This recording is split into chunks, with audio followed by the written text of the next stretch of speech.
Olá, brothers, tudo bem? Nesse vídeo aqui, a gente vai falar sobre passagem de som. Esse assunto, ele começa no vídeo do técnico de som. Eu recomendo que você assista o vídeo para a gente poder dar sequência no nosso assunto aqui. Eu sempre esqueço de pedir um like para vocês, para dizer para vocês se inscrever no meu canal. Então, por favor, deixa o seu like aí para fortalecer o canal. Quem não se inscreveu ainda pode se inscrever, porque nós vamos ter bastante vídeo aqui, tá? Falando sobre a experiência de estar em cima do palco. Isso a gente só aprende com muito tempo de estrada e com muito tempo de palco. E é essa a minha intenção, de estar aqui com vocês para falar sobre esse tipo de experiência. Também quero pedir para vocês visitar o meu Instagram, porque lá tem vários vídeos que eu estou gravando conforme as coisas que vão acontecendo. Lá eu estou deixando as dicas nos destaques dos stories. Nesse vídeo aqui eu vou falar sobre passagem de som do palco pequeno, que a batera vai estar sem microfone, né? E que você vai estar com a sua banda lá tocando e equilibrando o som sem microfone. A primeira coisa que a gente tem que fazer num palco pequeno, num bar, numa casa noturna, é tocar de acordo com as regras da casa. A primeira coisa que você tem que fazer é conversar com o seu contratante, com o dono do bar, com o dono da pizzaria, do restaurante, conversar como é que é a regra da casa. Você tem que tomar um cuidado para não agredir o ouvido das pessoas que estão lá. Você, tipo assim, você tem uma casa que o dono chega para você e fala assim, viu, aqui você tem que tocar baixo, você tem que tocar no volume baixo, você não pode chegar lá e meter o pau, pá, você vai atrapalhar todas as pessoas,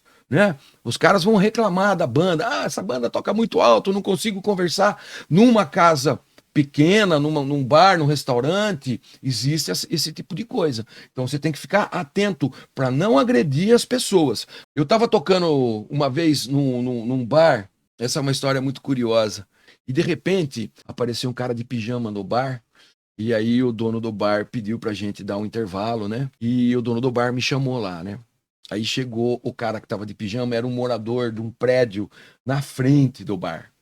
E ele pediu para conversar com o baterista, né? Aí vai eu lá, falei, oi querido, tudo bem? Como é que vai? Tal, tal, tal. Ele falou, querido, é o seguinte, o som da sua caixa tá chegando lá no meu apartamento, parece que você tá tocando a caixa dentro do meu guarda-roupa. Eu moro no 10º andar do prédio e a sua caixa tá chegando lá em cima. Então, eu não quero acabar com o som, eu não vou chamar a polícia, eu não vou pedir para parar o som. Eu só quero que você dê um jeito no som da sua caixa, porque a sua caixa está lá em cima. E o restante do som está muito agradável. Eu falei, então tá bom, né? Muito obrigado da dica, valeu aí de você ter vindo aqui avisar a gente e tal. Aí eu não tinha abafador na época, isso já faz muito tempo que aconteceu. Eu não tinha nenhum abafador, eu pedi um pano pro dono do bar. Esse foi o grande erro, mas a gente não sabia que era erro até então.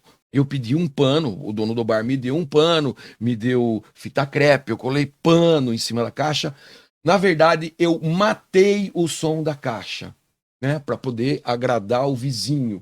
Mas isso não se deve fazer. A gente tem que tomar muito cuidado quando a gente for abafar o nosso instrumento, quando a gente for tocar baixo, né, com volume baixo. A gente tem que tomar muito cuidado, porque é preferível, às vezes, você trocar de baqueta. Em vez de você tocar com a baqueta, você toca com a baqueta, aquela baqueta de vareta, né? Ou toca de vassourinha, para você não perder o timbre, para você ficar com um som legal. Às vezes acontece, que nem aconteceu comigo, de eu ter que tocar de baqueta. Então eu tive que abafar o som da caixa. Mas para isso eu uso um abafador especial. Existem várias formas de você abafar o seu instrumento. E para isso eu vou fazer um vídeo exclusivo só falando sobre como você pode abafar a sua bateria sem perder o timbre, sem perder o som dela. Porque senão, se você começar a colocar muito pano e abafar errado, o que vai acontecer? Você vai matar o som do seu instrumento e o som não vai ficar legal. Então, depois você confere que eu vou fazer um vídeo só sobre como abafar o instrumento numa ocasião em que o instrumento precisa ser abafado. Agora a gente vai falar da dinâmica do baterista, certo? A gente tem que usar a dinâmica. A dinâmica é aquele negócio da gente bater forte, da gente bater fraco, tem o meio forte, tem o piano, pianíssimo, e essa dinâmica já existe nas partituras, né? Então, o batera tem que ter dinâmica. Se você está numa casa que você não pode bater forte, você vai tocar fraco.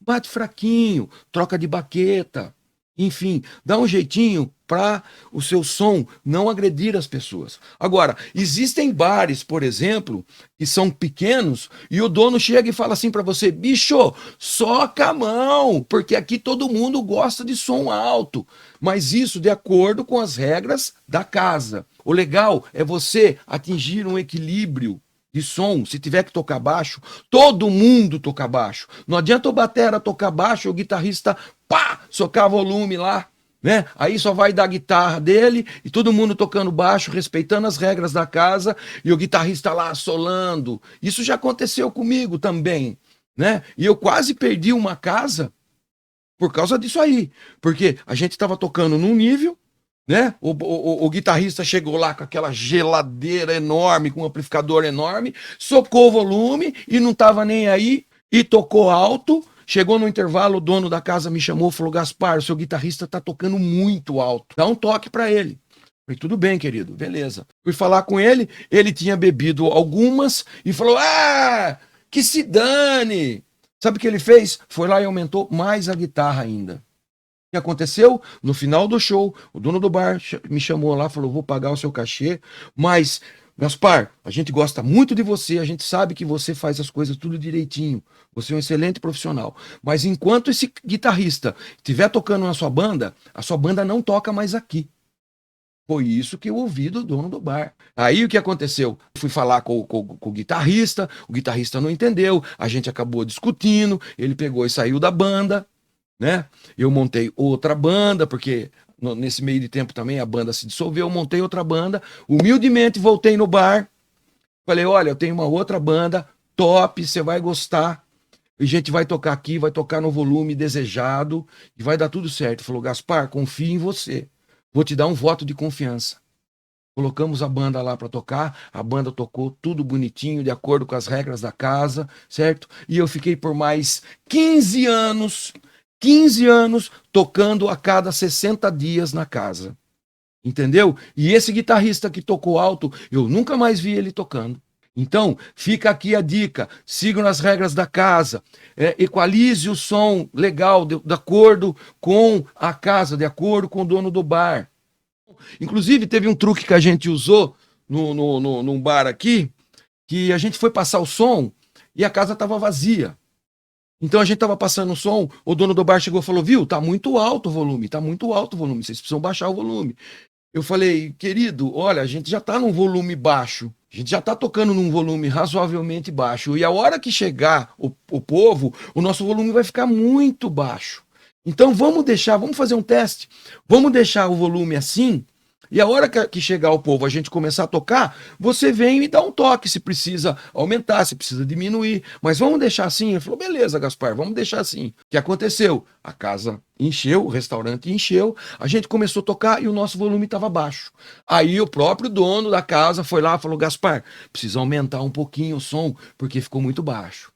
Entendeu? Então, tudo é jogo de cintura, tudo é o lance de você conversar com o dono da casa e seguir as regras. Teve um bar também que eu toquei, que era bar de violão e voz. E um amigo meu, Claudinho Vigerelli, me convidou para fazer a bateria, que a gente fazia bateria e violão. Só que, com o Claudinho, como ele toca muito baixo, eu levei só um bumbo, a caixa, chimbal e um prato. Só. E tocava de vassourinha o tempo todo, para ficar de acordo com o violão. Violão e vassourinha só para fazer um chique-chique ali, né? Para dar uma enfeitada, para dar um molho. Aí, a hora que eu cheguei na casa com a bateria, o dono da casa falou assim: ó, você não vai nem entrar. Eu falei: ô louco. Ele falou: não, aqui não toca bateria. Aqui é só violão e voz. Eu falei: não, eu vou fazer um som com meu amigo aqui. Meu amigo chegou e falou: dono do bar, pode ficar tranquilo que o Gaspar não vai tocar alto. Você não vai nem perceber que ele tá aqui. Ele vai só enfeitar o meu som. O dono do bar falou, bom, quero ver, tô de olho. Claudinho começou, alguma coisa acontece no meu coração.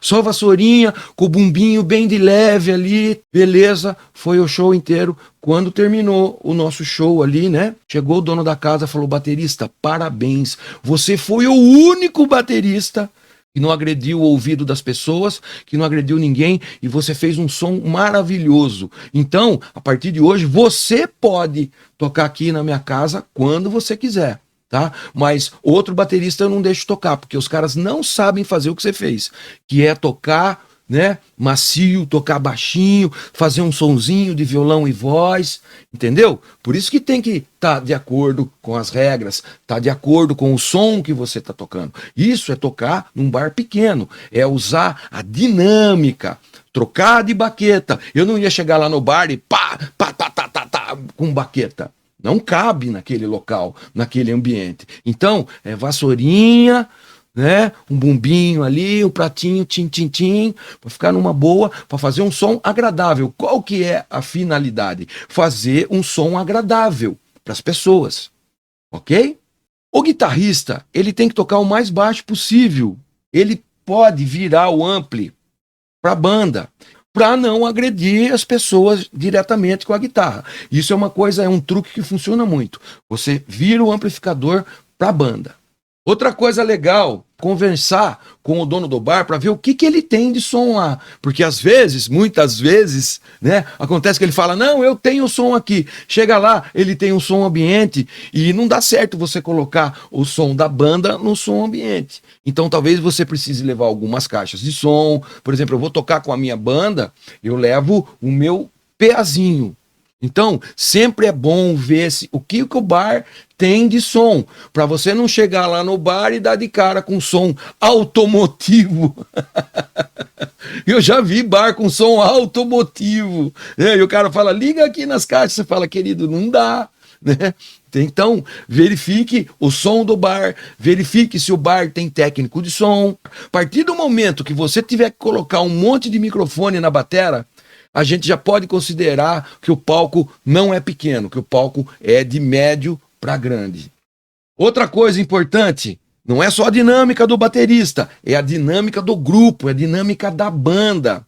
Todo mundo, toda banda tem que estar tocando pro público, tem que tocar primeiro pro público, depois a gente toca pra gente, depois a gente toca pro nosso próprio ego. Tem que haver um equilíbrio entre o som que você vai tirar ali e o som que as pessoas vão receber lá. Tem que haver um equilíbrio entre você tá tocando confortavelmente e o público ouvindo confortavelmente. Isso dentro do palco pequeno é imprescindível, é fundamental você agradar as pessoas com o seu som. Que a grande questão de tocar no palco pequeno é tocar com volume legal, para você agradar todos e agradar você também. Então, tenha paciência de passar o som, né? Se está alto, abaixa, se está baixo, aumenta, entendeu? O grande lance é atingir o equilíbrio para você tocar satisfeito e para o seu público também ficar satisfeito e bater palma para você. Mais uma vez eu deixo o convite aqui para vocês visitarem o meu Instagram. Eu estou colocando o endereço aqui embaixo, ó. Lá tem vários vídeos que eu vou gravando conforme as coisas vão acontecendo, né? Lá tem dicas nos stories. Então o que vai acontecer?